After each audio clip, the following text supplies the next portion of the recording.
Hello, and welcome back to Rugen Trades episode 52. And today's title is Trading 101. This is especially if you are a new trader or you are an inconsistent trader. This video is for you. It's been 7 months since my last video uploaded on YouTube. Well, it's time for me to share what I've been up to and some lessons learned. Well, if you're wondering what happened to Rugen Trades, well, I am still trading. And one of the things I like to talk about is over trading, and which was one of the reasons why I was inconsistent. I was winning, losing, winning, losing, winning, losing. It's not fun to break even after spending so much time analyzing the markets. Well, if you are over trading, well, let's try to identify what is the reason. Well, firstly, you already know that now it's just too easy to trade. Trading through your mobile app on your phone, you can trade in your bathroom, you can trade during lunch, you can trade in between meetings. It's just crazy. And of course, FOMO, you just can't get away from it. You hear videos, you hear news, you hear friends talking about it, and you fear about missing out. Well, that is one of the main reasons for over trading. And for guys especially, probably the ego, you need to be right. Well, let's get that sorted out. If not, you will continue to overtrade, and worse yet, you would also revenge trade. And we've all been through that. I'm not doing that anymore, so life is good. And finally, if you're overtrading, the way you trade or the time you trade is incompatible with your day job, just analyze when you trade. Look at whether it fits your current work profile, your work timing. If it's compatible, then all good. If it's not, you better make some changes. So how do you cure overtrading? Well, for me, my advice is just keep watching. So what are you watching? You watch and study the market. Now the market is the price action, and if you study the price action, you understand why price moves in a certain direction at a certain point of time. Then you'll be in sync with the direction of the market. And one very important lesson that I've learned is really be super selective in your asset class or your asset of choice. Be it futures, stocks, crypto, forex, whatever it may be. Pick a handful of asset class and study. Look at it every day. You don't have to look at it every minute. You could look at it at the end of the day. Spend 15 minutes, 30 minutes. Look at the price action for the day. Look at the price action for the past couple of weeks to months to years, and be in sync with the direction. And basically it boils down to just being patient.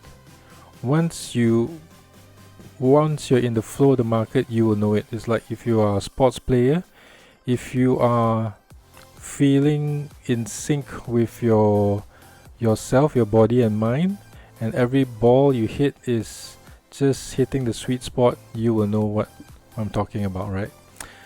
Drill down a bit more about being a student of the markets. It's important for you to then spend time micro learning. Now, I'm assuming you are a part-time trader, it's not a full-time job. You've got to start planning 15 to 30 minutes a day to do micro learning, and just focus on one element of your trading that you want to improve. When we talked about being selective, find maybe 10 assets of your choice, study the chart, and that will really lead you to where you want to be. And finally, the most important part in the micro learning journey is actually to journal.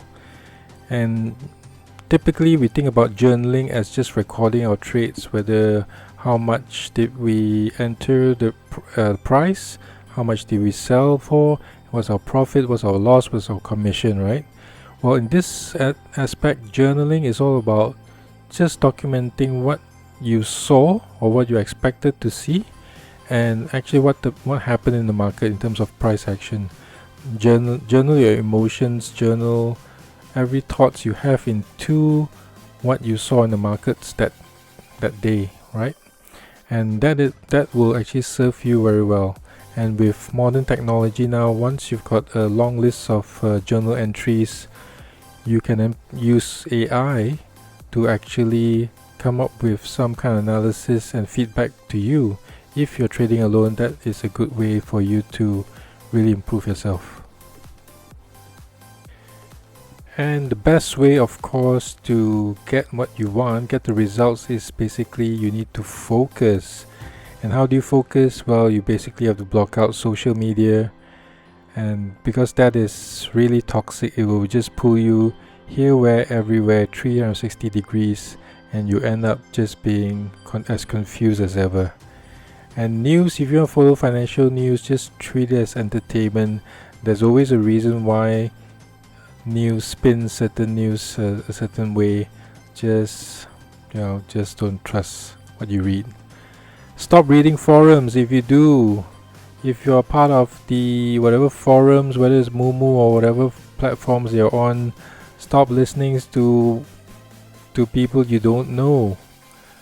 And ignore friends' tips unless your friend is a super trader himself or herself. Well, all this will help you with one thing, which is to cut or bring away all the information overload, put it aside, keep you away from the noises. Hope you find peace with this and be laser focused in terms of how you interpret price. And that is the most important thing, right? Well, we're nearing the end of this video, and I'd just like to share a few things that how I actually got better in the past couple months. Number one is actually just using a longer time frame. I'm now using weekly charts instead of my previous 1 minute chart, 5 minute charts, 1 hour chart. Now my lowest time frame is actually 1 day, but usually my go-to chart is weekly. I even go to monthly and yearly charts. And because of this, my holding period is definitely much longer. It will take a couple of weeks to months before I actually close off my position. And I actually then, during this period, understand what liquidity means. And now I don't want to be the liquidity. I want liquidity to happen before I make a move. And you have to also understand what is price imbalance. And for me, this was actually one of the easiest things, simplest things that any trader should learn, to understand what is price imbalance. For me, this is my go-to strategy in terms of finding a chart that actually shows me price imbalance, and subsequently a move in either direction, up or down. And yeah, that is my trade basically. And another way I've gotten better is actually to scale out my winners. This really helps with the bottom line, and it actually helps with a good night's sleep actually. So I don't have to worry about holding too large a position, and I will just take my profits. And most importantly, as I've talked about, I block out all the noises that just is not healthy for me. And basically, what has all this done? Basically, less is more. I trade less, I'm more profitable, and I'm more profitable because I pay less commissions. The less trades mean lesser commissions paid, lesser stress, and of course lesser time trading. So it's more time studying the market, understanding the market, but less time trading. Well, that's all for me. If you like watching this video, please help me pass it on to your friend or someone who needs a little reminder as to what are the basics that they should focus on. Thank you so much for watching. This is Rugen Trades, and until next time, I wish you all the best in the markets ahead. Good luck. Bye bye.